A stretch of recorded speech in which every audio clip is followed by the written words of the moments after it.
Ibigay lang natin ang naging komento ng mga netizens sa naging interview nila Carlos Yulo at Chloe San Jose sa most curious daw na experience nila. Anyway, may sinabi dyan sila Carlos at habang ini-interview nga ang dalawa, narito ang naging komento ng netizen. See how the son is listening to her mother very carefully. Parang alalay lang si Yulo, yung babae ata ang nanalo sa Golden Digger Olympic. Sa totoo lang, hindi nyo na kailangan gawin yan kasi may costume o wala, nakakatakot ang mga ugali nyo.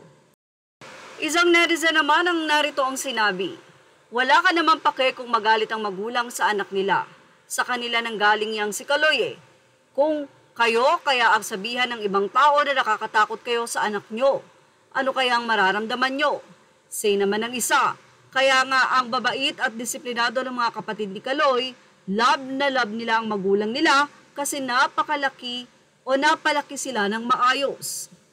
Say naman ng ilang mga netizen, true, first time ka palang nanalo ng ganyan, huwag kang masyadong umasa na secure na ang life.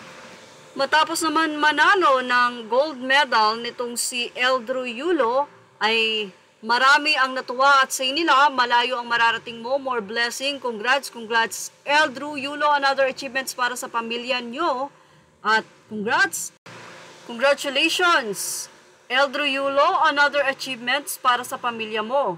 Salute! Say naman ng isa, congrats be the other side of Yulo with a heart of kindness and love. Wow, congratulations, be humble always.